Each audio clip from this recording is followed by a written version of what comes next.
Chapter 4. The Secret Workers. The next evening, Grandpa Joe went on with his story.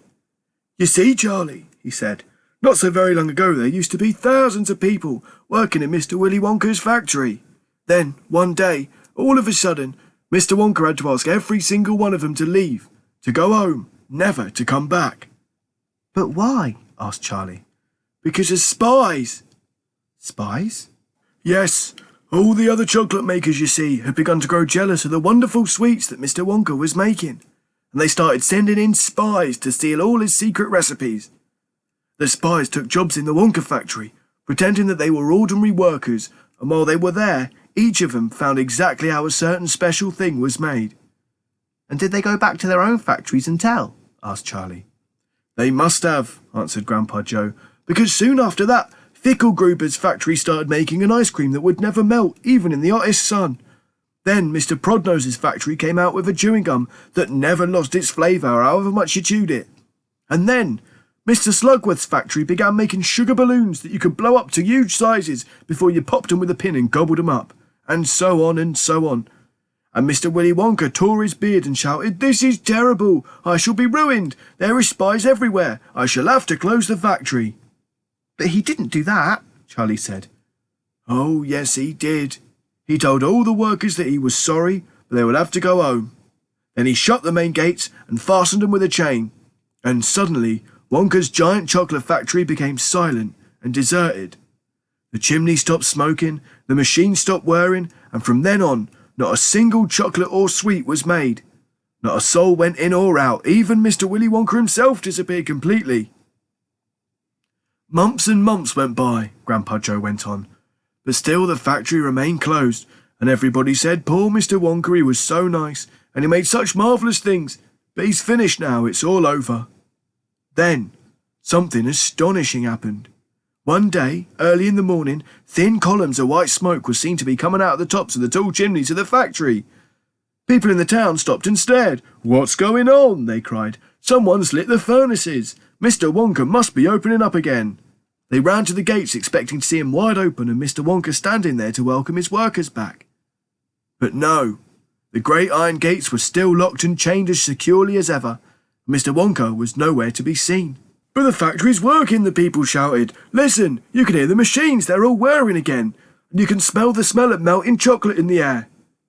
Grandpa leaned forward and laid a long bony finger on Charlie's knee, and he said softly, "But most mysterious of all, Charlie, were the shadows in the windows of the factory. The people standing on the street outside could see small dark shadows moving about behind the frosted glass windows." "Shadows of whom?" said Charlie quickly. "That's exactly what everyone else wanted to know. 'The place is full of workers,' the people shouted, 'but no one's gone in. The gates are locked, it's crazy. Nobody ever comes out either.' But there was no question at all," said Grandpa Joe, "that the factory was running. And it's gone on running ever since for these last 10 years. What's more, the chocolates and sweets it's been turning out have become more fantastic and delicious all the time. And of course, now when Mr. Wonka invents some new and wonderful sweet, neither Mr. Fickelgruber, nor Mr. Prodnose, nor Mr. Slugworth, nor anybody else is able to copy it. No spies can go into the factory to find out how it's made." "But Grandpa, who?" cried Charlie. "Who is Mr. Wonka using to do all the work in the factory?" "Nobody knows, Charlie." "But that's absurd. Hasn't someone asked Mr. Wonka?" "Nobody sees him anymore. He never comes out. The only things that come out of that place are chocolates and sweets. They come out through a special trapdoor in the wall, all packed and addressed, and they're picked up every day by post office trucks." "But Grandpa, what sort of people are they that work in there?"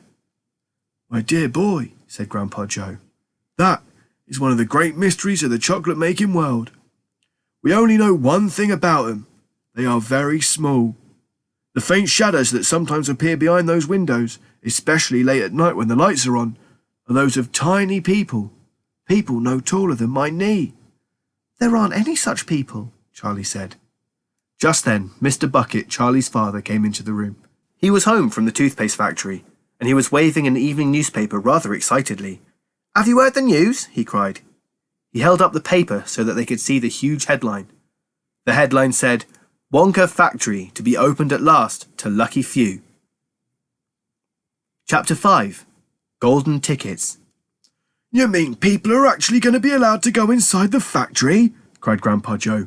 Read us what it says, quickly! All right, said Mr. Bucket, smoothing out the newspaper. Listen. Evening Bulletin. Mr. Willy Wonka, the confectionery genius whom no one has seen for the last 10 years, sent out the following notice today.